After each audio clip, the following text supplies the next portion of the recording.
Law and religion की श्रृंखला में आज मैं पुनः रूल ऑफ लॉ की चर्चा करना चाहूँगा।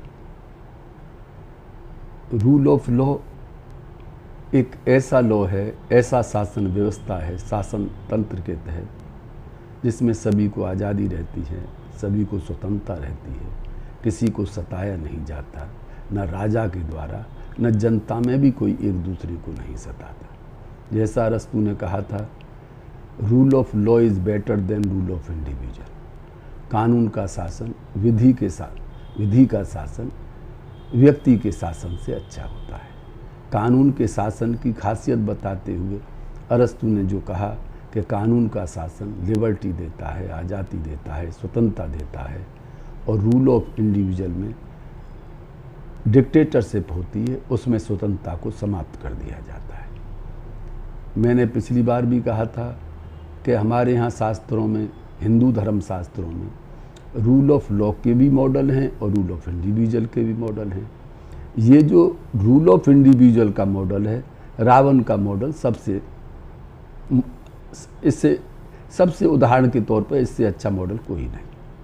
दूसरा, जहाँ तक रूल ऑफ लॉ का मॉडल है, तो अयोध्या का जो शासन है वो रूल ऑफ लॉ का एक अच्छा मॉडल है, क्योंकि अयोध्या के शासन की विशेषता है, रामचरितमानस या रामायण को पढ़ने से ऐसा नहीं लगता कोई ऐसी घटना हो जिसमें महाराज दशरथ के द्वारा किसी को सताया गया हो या उनके राज में किसी व्यक्ति ने किसी दूसरे व्यक्ति को सताया हो।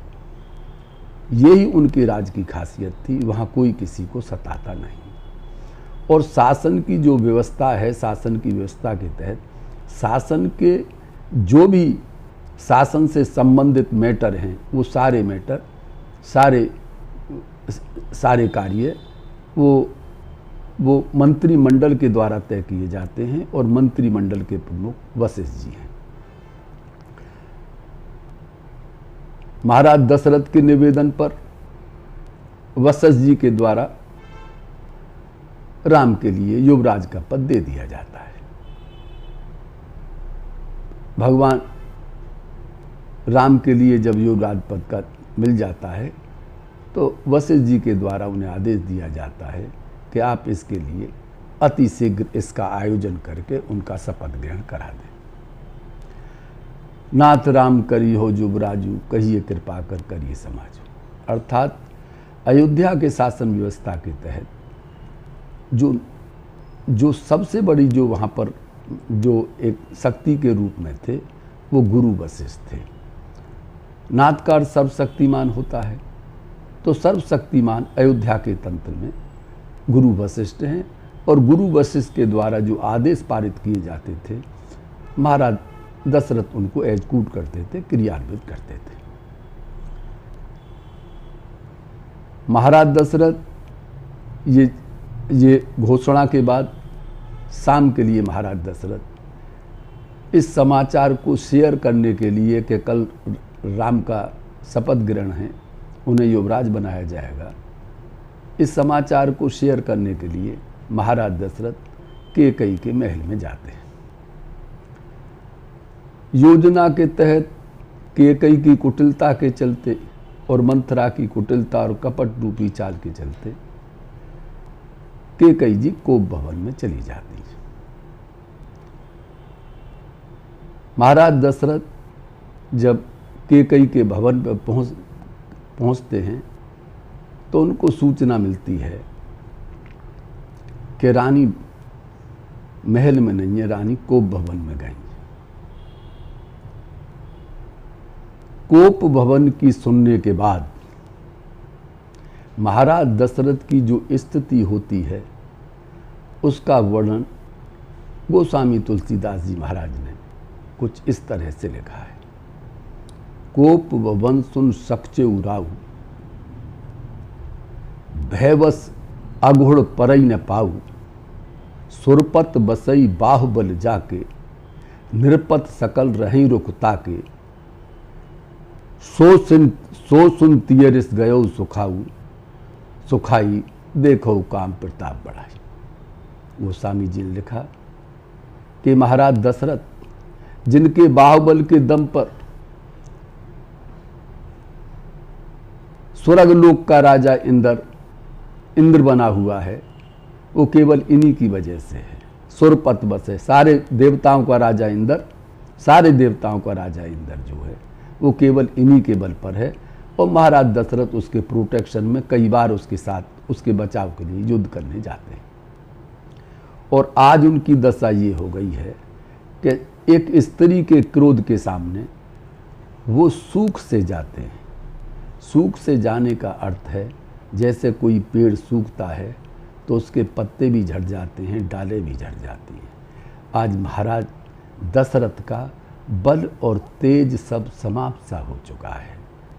ये है काम का प्रताप। गोस्वामी जी लिखा ये काम का प्रताप है। आज महाराज दशरथ की ये दशा हो जाती है। जैसे ही महाराज दशरथ कोप भवन में जाते हैं तो कैकेयी जी कोप भवन में फर्श पर पड़ी हुई। उन्होंने सारे आभूषण अपने उतार रखे और मोटे मोटे कपड़े पहन रखे। उनकी दशा को देखकर दशरथ जी कांप जाते हैं। उनके पास जाते हैं। जाए निकट नभ कह मृदुबानी, पास जाके मीठी मीठी बात करते हैं। प्राण प्रिया कई है तुरेशानी, अरे प्राण प्रिया मुझे ये तो बता तुझे गुस्सा क्यों है, तेरा कारण गुस्से का क्यों है। अनहित तोर प्रिया के कीना, अरे तू मुझे ये बता तेरा अनहित किसने किया है। जिसने भी अनहित किया है उसके लिए महाराज दशरथ मृत्यु दंड तक देने की बात करते हैं। और यहाँ तक कहते हैं, यानी कि फिर वो उस दशा को जाते हैं जैसे समाज में देखने को मिलता है, आज भी उदाहरण मिलते हैं। जब कोई प्रेम का गुस्सा कर जाती है तो प्रेमी जब उसके पास जाता है तो उसकी मनाने के लिए प्रेमी प्राय ये शब्द बोला करते हैं, अरे क्यों रूठी हुई है, मैं तुम्हारे लिए आसमान से तारे तोड़ लाऊंगा। यानी जो उसकी कैपेसिटी में नहीं है वही बात करेगा। वो तेरे लिए चंद्रमा को तोड़ लाऊंगा, तारे तोड़ लाऊंगा। उन्हें तोड़ के नहीं ला सकता, ये उसके क्षेत्राधिकार में नहीं है, उसकी कैपेसिटी में नहीं। और ये ही दशा आज महाराज दशरथ की हो गई है।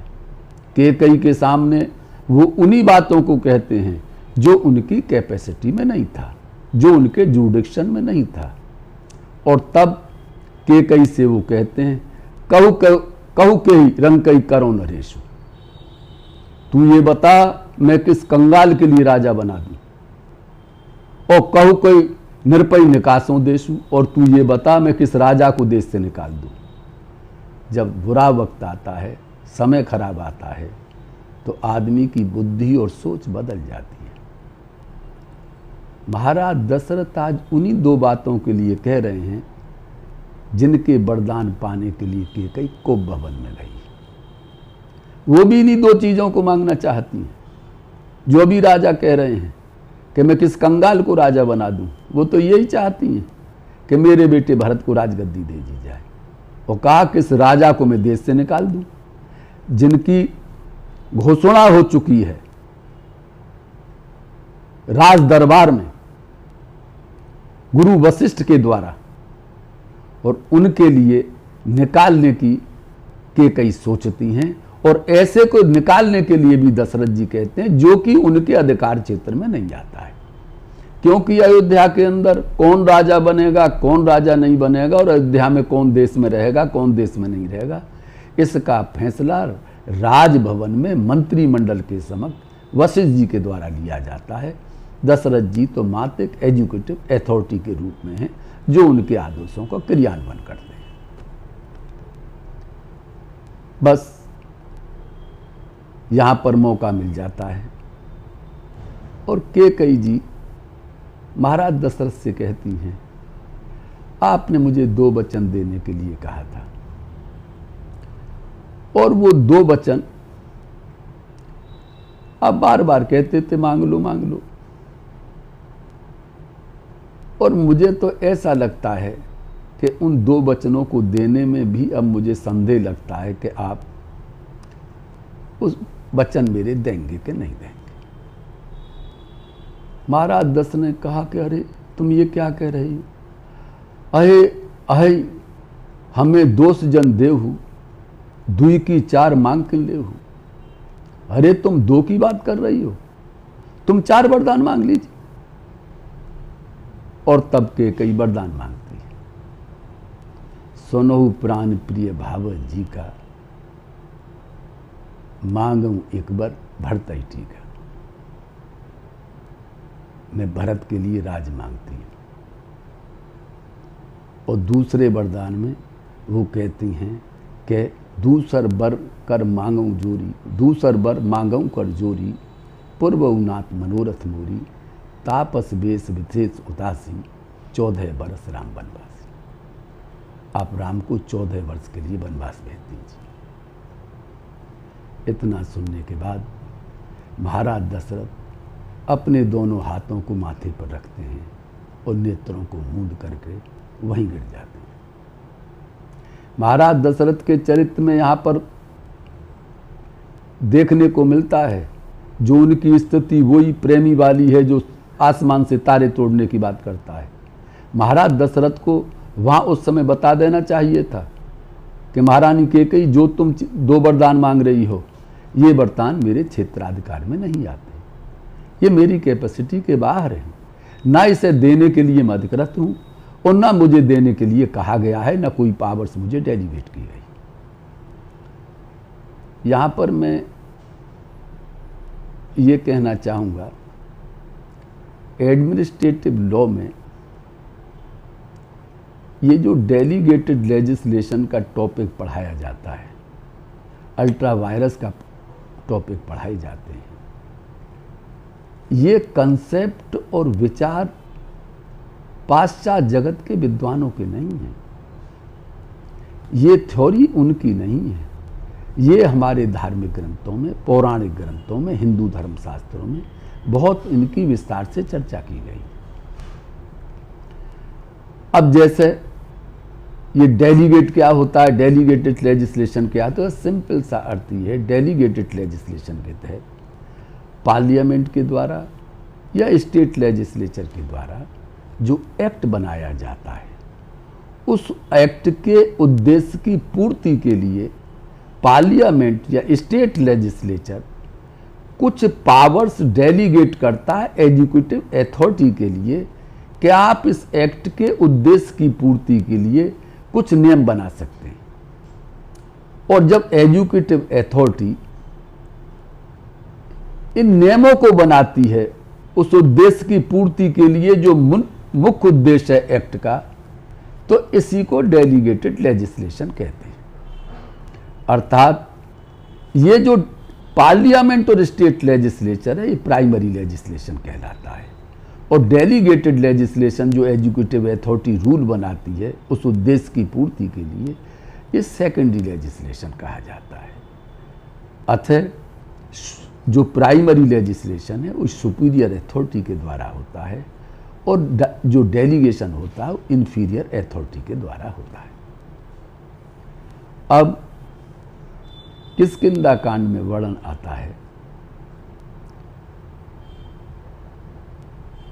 वानरों की ये उनको ड्यूटी दी जाती है, सीता जी की खोज करके लाएं, और जो टुकड़ी जा रही थी उसका नेतृत्व जामवंत जी करते हैं। उसमें नल, नील, अंगद, हनुमान जी सब इत्यादि इत्यादि वानर हैं। ये 23 में दोहे में आता किष्किंधा कांड में। जब वो सारे वानर वहां से चल दिए जा रहे हैं तो भगवान श्री राम हनुमान जी को इशारा करके अपने पास बुलाते हैं, और इस बात के लिए दूसरे वानर नहीं जानते। भगवान श्री राम हनुमान जी के लिए अपनी कर मुद्रिका हाथों से अंगूठी उतार करके हनुमान जी को देते हैं, और हनुमान जी से कहते हैं, हनुमान तुम लंका जाओगे, सीता की खोज में जा रहे हो, तुम सीता को मिलने पर ये अंगूठी दे देना, और अंगूठी देने के बाद सीता को मेरे विरह के बारे में बताना, मैं कितना दुखी हूँ, और मेरे बल के बारे में ही बताना कि मैं जल्दी ही तुम्हें लेने के लिए आऊँगा। हनुमान जी महाराज उस अंगूठी को ले लेते हैं और फिर वानरों के साथ चलते हुए उस समुद्र के किनारे आ जाते हैं, और जब समुंदर के किनारे आते हैं तो वहाँ बानरों के सामने समस्या है, समुंदर को लांघ के कैसे जाया जाए। जामवंत जी ने अंगद की ओर देखा। अंगद जी ने कहा, मैं समुंदर को लांघ के जा तो सकता हूं, लेकिन लौटते समय की मुझे डाउट है। तब जामवंत जी हनुमान जी की ओर देखते हैं और कहते हैं, जामवंत के सुन हनुमाना, का चुप साध रहेउ बलवाना, पवन तने बल पवन सवाना, बुद्ध विवेक विज्ञान निधान, कवन सो काज कठिन जग माही, जो नहीं हो तात तुम भाई, राम काज लग तब अवतारा, सुन तई भयो पर्वताकार। उनने कहे, हे हनुमान, तेरा अवतार तो केवल राम के काज के लिए ही हुआ है। और इतना सुनने के बाद हनुमान जी का शरीर पर्वत की तरह हो जाता है, और पर्वताकार होने के बाद हनुमान जी सिंहनाद कर बारी बारा, सिंहनाद करने लगते हैं। लीलऊ नागऊ जल्दित खारा, सह सहाय रावणी मारी, आनु यहाँ त्रिकूट बारी। उन्होंने कहा, जामवंत, तुम समुंदर को जाने की बात कह रहे हो, मैं समुंदर को सोख लूं, समुंदर को पार चला जाऊं, और अब मैं रावण को उसकी सेना सहित मार दूंगा।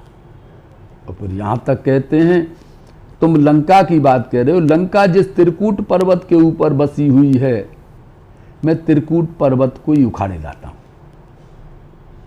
इतने महाबलशाली, इतने पराक्रमी, इतने वीर हनुमान जी हैं, लेकिन देखिए इतने बलशाली होते हुए भी फिर वो बाद में कहते हैं, जामवंत में पूछूं तो ही उचित सिखावत दीजिए।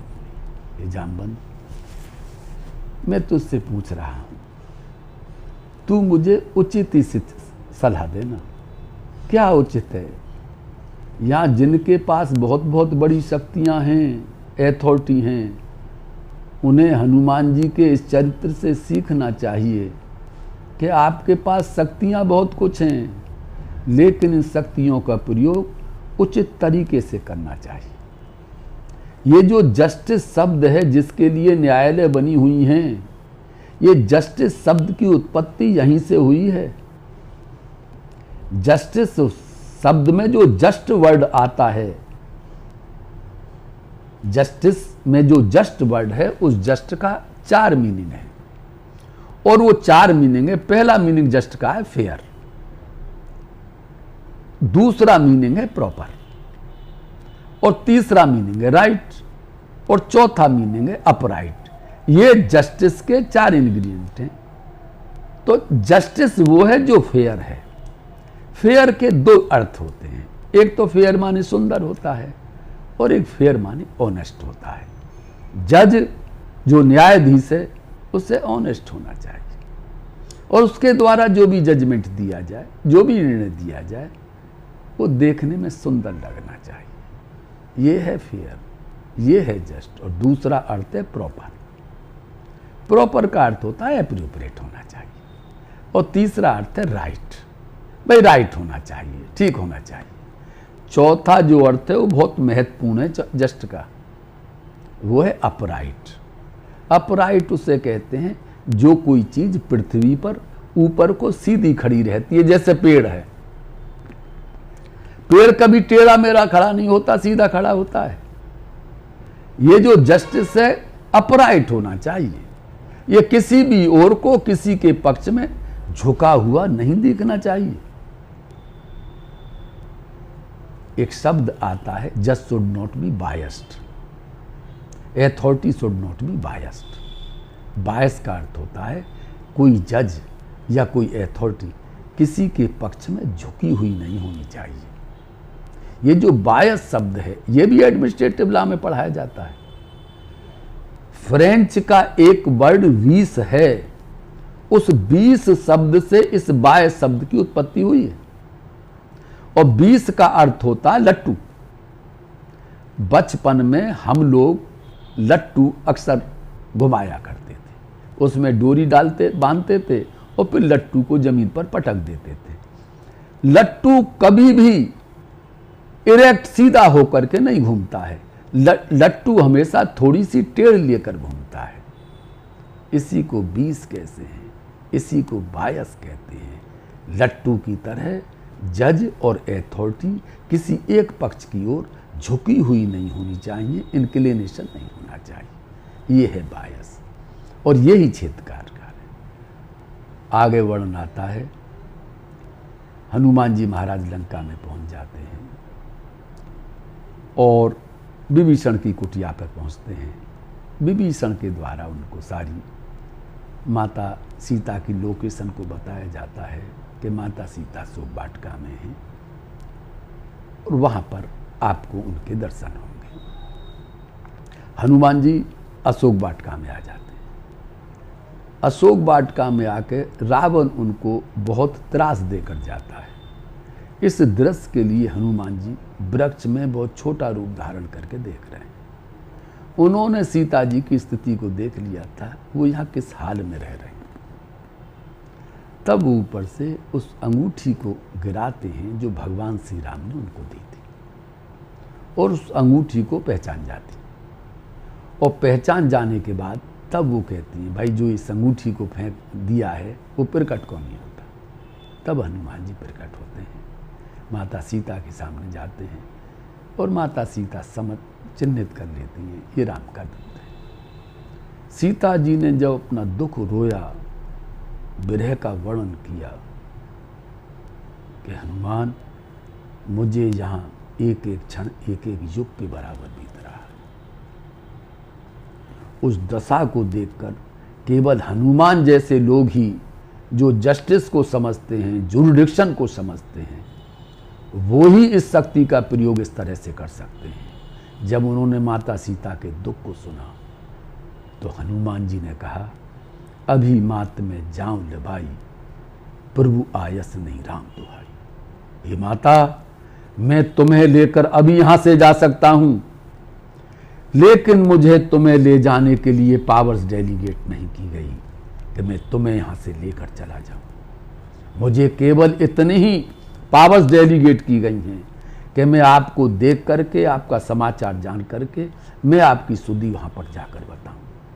माता, मैं अभी लेकर जा सकता हूं, लेकिन अगर मैं लेकर जाता हूं तो मेरे जुरिडिक्शन के बाहर की चीज़ है, ये मेरे क्षेत्राधिकार से बाहर की चीज़ है। यही जुरिडिक्शन है, यही डेलीगेट डिस्लेशन है, यहीं पर मैंने बायस की चर्चा की। आगे वर्णन आता है, महाराज दशरथ की ये दशा हो गई है कोप भवन में, वो राम राम रटते रहते हैं। जैसे फांसी पाने वाला व्यक्ति जिसकी सुबह को फांसी लगनी होती है, वो रात भर यही मन ईश्वर से प्रार्थना करता है कि हे भगवान, आज ये रात समाप्त ना हो और दिन ना निकले। यही स्थिति महाराज दशरथ की है। वो चाह रहे हैं आज ये रात समाप्त ना हो और प्रातः काल ना हो। और कैकेयी ने कहा, प्रात होत मुन भेष धर जो न राम बन जाए। ये राम राम जो तुम रट लगा रहे हो, ये सब चीजें जादू टोना मुझ पे नहीं चलेगा। यदि प्रात हो तो राम अगर वन को नहीं जाते हैं, मोर बरन मेरा मरना राउर अजस मृप समझो मन माए। मेरा मरण निश्चित है और आपको अब जस मिलेगा। प्रातः काल होता है, राज दरबार से संबंधित जो कर्मचारी गण हैं वो महाराज दशरथ के पास आने शुरू हो जाते हैं। सुमन जी को समाचार मिलता है, जो उनके मंत्री हैं, सुमन जी आते हैं और फिर उसके बाद में ये सूचना सब जगह पहुंच जाती है। राम को पता चलता है कि महाराज दशरथ कोप भवन में गए। राम कोप भवन में आते हैं, वहाँ कैकेयी जी हैं। राम ने पूछा, माता पिता के दुख का कारण क्या है? तो कैकेयी ने कहा, राम इनके दुख का कारण केवल तुम हो। राजा को तुम में बहुत प्रीति है। मेरे 2 वरदान इन पर आते थे और वो दोनों वरदान मैंने इनसे मांग लिए, और मैंने पहले वरदान में भरत को राजगद्दी मांग ली और तुम्हें 14 वर्ष का वनवास मांग लिया। राम इसे सुनकर कहते, माता ये तो आपने बहुत ही अच्छा किया। मेरा छोटा ही भाई भरत राजा बनेगा और मुझे वन में जाने का अवसर मिलेगा, जहाँ पर मेरी भेंट बड़े बड़े ऋषि मुनियों से होगी, संतों से होगी, तीर्थों के दर्शन होंगे। भरत प्राण प्रिय पावई राजू, भरत को राजगद्दी मिल रही है। विद सब सन्मुख मोहि आजू, आज विधाता चारों ओर से मेरे सामने है। और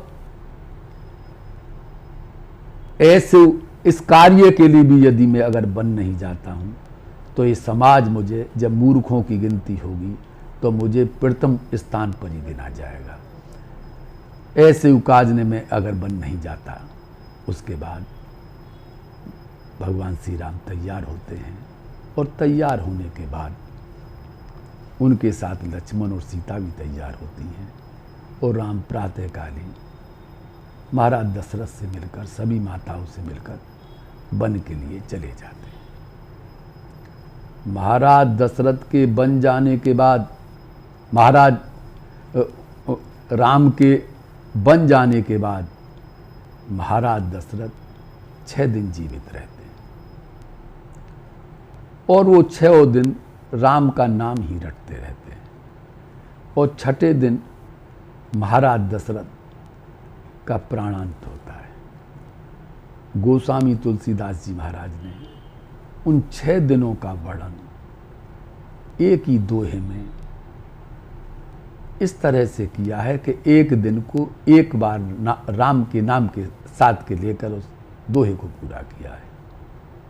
राम राम कही राम कही, राम राम कही राम, तन पर हर रघुवर विरह, राव गयो सुरधाम। इस तरह से महाराज दशरथ 6ठे दिन राम राम रटते हुए स्वर्गलोक के लिए चले जाते हैं। आज बस इतना ही, आगे की चर्चा फिर होगी। यदि ये वीडियो आपको पसंद आया हो, लाइक है इसे ज़रूर करें और चैनल को सब्सक्राइब करें। धन्यवाद।